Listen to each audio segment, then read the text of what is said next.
Bom dia, boa tarde, boa noite, seja bem-vinda, seja bem-vindo ao canal Ideias Soltas ao Vento. Meu nome é José Benito, sou professor de História e criei esse espaço como lugar de debate de algumas ideias, proposições, análise, provocações que eu faço sobre a realidade do Brasil e do mundo. Durante a pandemia eu tenho gravado aí um vídeo para o canal a cada semana. Então, como lugar de debate, o mais importante para mim nesse momento é a opinião de vocês. Se tiver alguma questão, alguma colocação, alguma crítica, deixe nos comentários, eu respondo a todas. Se gostar do vídeo, por favor, não deixe de curtir, é muito importante na plataforma essa curtida, o dedinho para cima. 1 segundo você faz isso. Se achar o debate interessante, compartilhe o vídeo. Se inscreva no canal para ver essas análises anteriores que eu falei, ou para acompanhar daqui para frente. Também é rapidinho, é só ativar o sininho, é muito importante.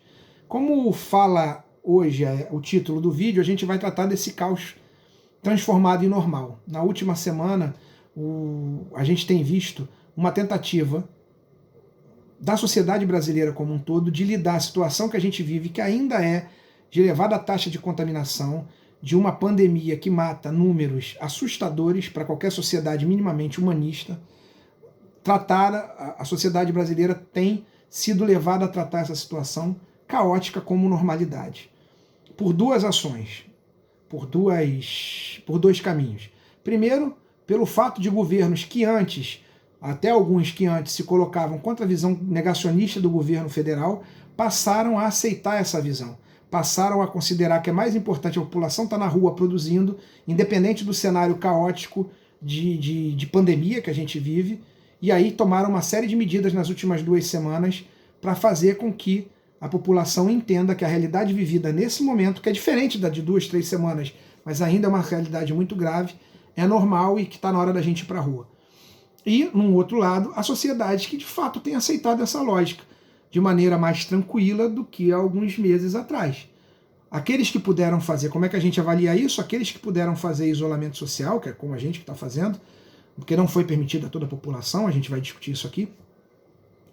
A gente tem visto entre essas pessoas que podiam fazer nas últimas semanas defecções, as pessoas indo para a praia, se aglomerando, aproveitando as condições de reabertura da economia para viver sua vida, abrindo mão daquela que é a única medida de garantia para tentar reduzir os efeitos maléficos da pandemia, que é o isolamento social num cenário sem vacina, num cenário sem remédio.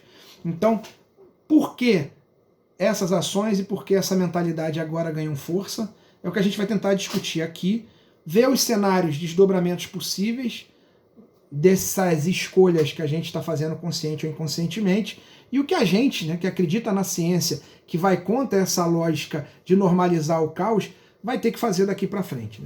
Primeiro, entender por que os governos, alguns até que eram contrários ao negacionismo do governo federal, negacionismo que a gente já apontou aqui, um presidente da República que chamou de gripezinha, que durante muito tempo, até o filho dele estar ameaçado de ser preso, ia para aglomerar com seus apoiadores, não usa máscara, não nomeou ministro da Saúde, não testou a população em massa, o que era uma necessidade em países, qualquer país que tenta controlar a infecção, testar em massa, abandonou o sistema de saúde à própria sorte, complicou ainda, criando ideias de medicamento que não funcionam, complicou a atuação de pesquisadores, enfim.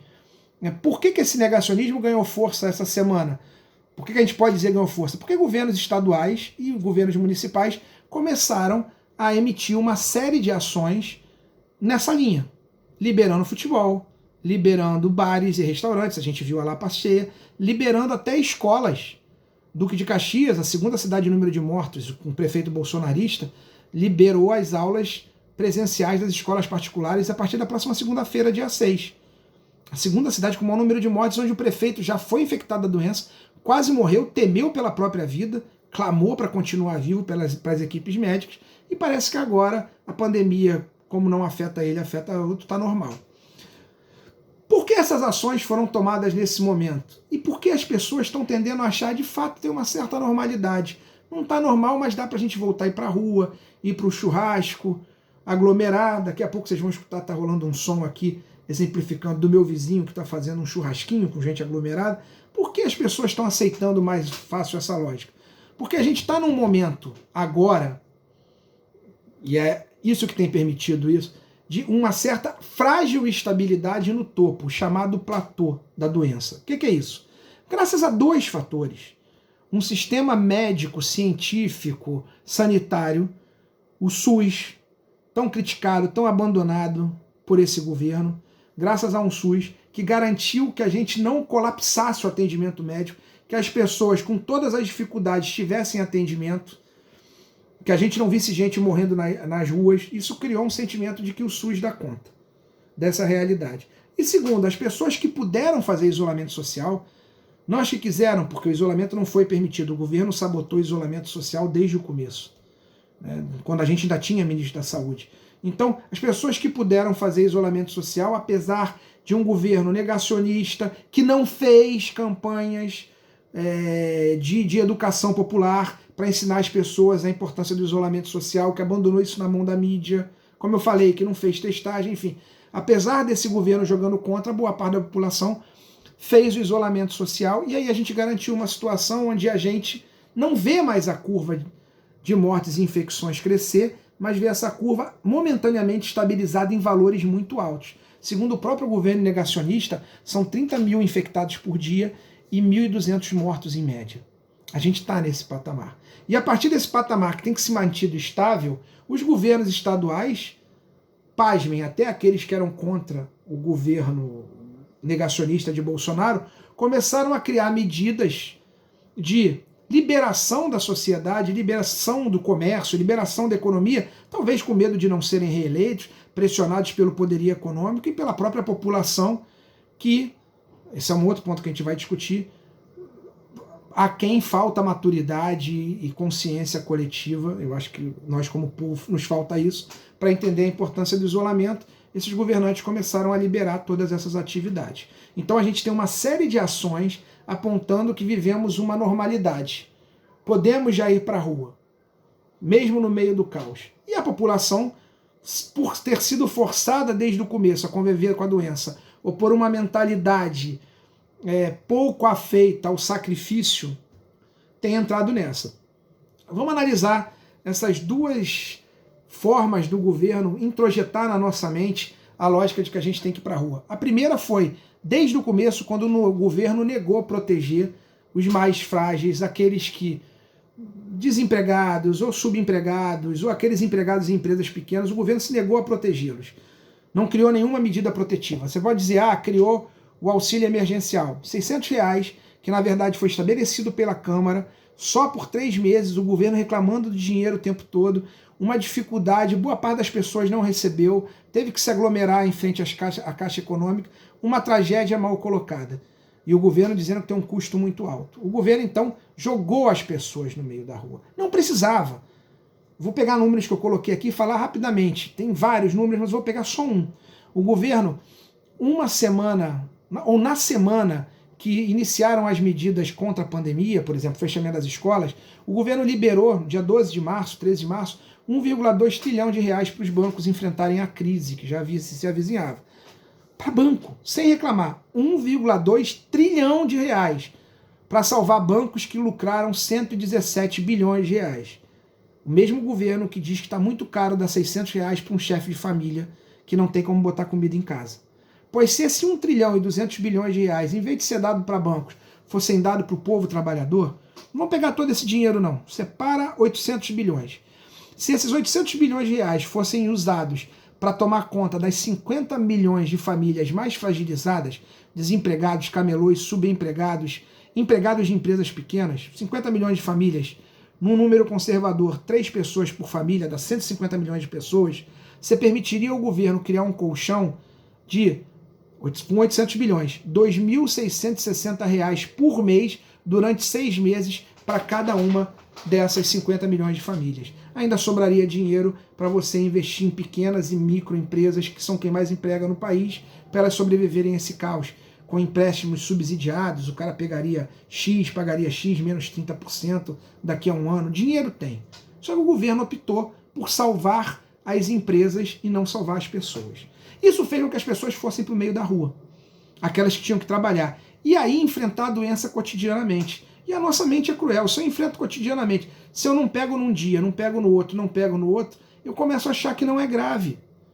Ou se eu pego e tenho leve, começo a achar que não é grave. Se eu não me dou conta que eu posso estar infectando outras pessoas que vão morrer, se essa não é a minha realidade, mesmo que eu tenha feito, eu vou achar que não é grave. Se alguém próximo a mim, nessa situação, morre dessa doença, dependendo, morreu um, mas são quantos milhares que fazem aquela função? Eu naturalizo a morte. Vou dar um exemplo, que saiu essa semana uma pesquisa. Uma das categorias que mais morreu de Covid foram os motoristas de ônibus. A gente sabe por quê. Eles estão convivendo com a aglomeração desde o começo. No começo não tinha máscara. Mas são quantos que morrem? Qual o tamanho da população? Uma população acostumada à violência, à morte convivendo do lado dela, isso é naturalizado. Ah, mas morreu um. Então, naturaliza. Isso serve para todo mundo, inclusive para as camadas trabalhadoras, mesmo quando elas querem ficar em casa. A gente viu a maravilhosa greve dos entregadores de aplicativo no dia 1º passado. Uma das questões que essas pessoas colocaram de maneira muito correta é que elas estavam se arriscando sem nenhuma garantia, sem nenhum protocolo de seus empregadores. E é difícil a gente ver essa tomada de consciência, principalmente para alguém que está enfrentando a situação há 3 meses e não se infectou, ou se infectou leve, o que é o mais comum. As pessoas não começam a perceber a dor dos outros, as pessoas se embrutecem na prática. Numa sociedade que já é embrutecida, aí eu entro num segundo fator. Aqueles que foram obrigados e os que não foram obrigados. E a nossa classe média que pode fazer teletrabalho, ou que pode ficar em casa, o que acontece com ela? Ela é filha de uma sociedade que não se entende como sociedade. Nós somos uma sociedade brutal e individualista. Desde a nossa origem, nós nos acostumamos com a violência cotidiana. A violência da escravidão, da guerra justa contra os índios. A gente se acostumou com os absurdos da violência, com as mortes. A gente fez vídeos aqui dizendo isso. A morte sempre, a facilidade com que se matam jovens negros nesse país.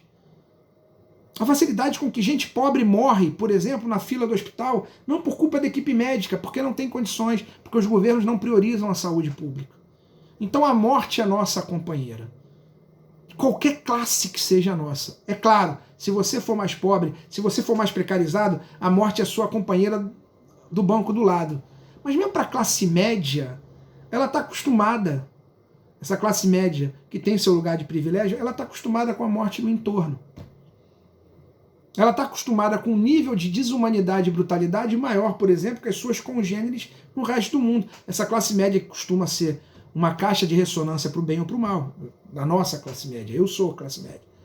A gente também está acostumado com a violência. Eu perdi uma avó, de um exemplo pessoal, por não conseguir atendimento no SUS. E a gente naturaliza, porque é velho, é porque é isso, é porque é aquilo. Então, a gente está acostumado a lidar como sociedade com essa brutalidade da violência e pior, setores da sociedade, da classe média e da elite se acham verdadeiros escolhidos. Eu não vou pegar essa doença. Eu tenho um histórico de atleta, eu faço academia, vai ser só uma gripezinha. O discurso do Bolsonaro reflete grande parte da sociedade. Ah, eu sou escolhido de Deus, eu posso ir no Leblon, eu estou me cuidando, meu amigo está cuidando. Ah, a gente toma uma cerveja lá e xinga o vírus. A gente naturalizou essas coisas. Ah, fulano morreu. A morte está ali, morreu porque é velho, morreu. É claro, não é uma pandemia que infecta 100 e morrem 100. Morrem um. Numa sociedade de 100 morreu um, numa sociedade humanizada, numa sociedade que não comprou a necropolítica, esse um tem um valor enorme para a família dele, para os próximos a ele, para a sociedade como um todo. Esse um poderia ser eu, poderia ser você. Para uma sociedade brutalizada, violenta, que elege um sujeito como esse protofascista na presidência da República, isso é normal. A morte está normalizada. Então, veja bem, eu estou com a estrutura mental todinha pronta para, tá estabilizado, tá morrendo 1.200 por dia, não vai ser eu tenho saúde de atleta, eu estou de saco cheio, e de fato todo mundo está de saco cheio, está 4 meses dentro de casa. Eu vou ali na praia, eu vou ali na academia, eu vou dar uma corridinha, eu vou comer um churrasco. E aí a gente começa a desmontar o sistema. O que vai acontecer? Esse discurso negacionista, essa lógica negacionista tem um preço. A pandemia não se dobra à mentira, não se dobra ao meu desejo particular, ao me achar o inviolável, o escolhido de Deus, a classe média que precisa ir para a rua porque não aguenta mais, que está preocupada só consigo mesmo. Ele não vai se dobrar. A partir do momento que a gente toma as medidas que a gente toma de liberar as atividades, as pessoas irem para a rua, o número de mortos vai aumentar, o número de infectados vai aumentar. E aí fica um problema para nós que temos compromisso com a humanidade, com a ciência, que estamos preocupados não só com a gente, mas com as pessoas ao nosso redor, com a sociedade como um todo. Para a gente que tem consciência social, que é, os governos estão contando com isso, mas eles não estão contando em resolver o problema, eles estão contando com a nossa dureza como sociedade, com a nossa incapacidade de se indignar. Porque quem está aceitando 1.200 mortes por dia, por que não vai aceitar 2.000? Por que não vai aceitar 5.000 mortes por dia, que são previsões que existem? Por quê? Vai pegar o meu vizinho, vai estar mais perto, mas não sou eu. Vai pegar ali uma gripezinha. Porque eles contam com o nosso endurecimento, com a nossa incapacidade de se indignar, com a nossa incapacidade de responsabilizá-los pelo que vai acontecer, com a nossa vontade de ir para a rua. Qual é o limite da nossa humanidade? Quanto de caos a gente aceita? Esses caras, normalizando tudo, estão contando que a gente aceite o maior dos caos. Até o ponto, se morrer alguém nosso, a gente dizia, mas é do jogo. Não dava para eu ficar preso em casa. Qual é o tamanho da nossa individualidade? Qual é o tamanho do nosso compromisso com a sociedade, do nosso compromisso com o outro, com o compromisso com o princípio humano, com a vida humana? Os caras estão apostando que é nenhum, porque esses números vão subir. Então a gente tem um papel, que é continuar alertando, apresentando o discurso científico, com quem a gente puder, mostrar, fazer o papel que o governo não faz, de informar, de dizer o que está acontecendo e mostrar para as pessoas que seja uma morte por dia, sejam 1.200, seja 5.000, isso é a barbárie. Se a gente naturaliza, vira barbárie. A gente precisa combater esse pensamento. Combater esse pensamento. Eu termino com uma lógica de um historiador judeu chamado Eric Hobsbawm, boa parte de vocês conhecem, um dos maiores historiadores do século XX, se não for o maior. Hobsbawm, ele discutindo um assunto do Holocausto, e ele dizia que via discussões, quantos foram os judeus mortos? 4 milhões, 6 milhões, 8 milhões? E ele dizia, o mais importante é perceber que se uma pessoa morre por um motivo fútil, por a sua condição cultural, religiosa, isso é bárbaro.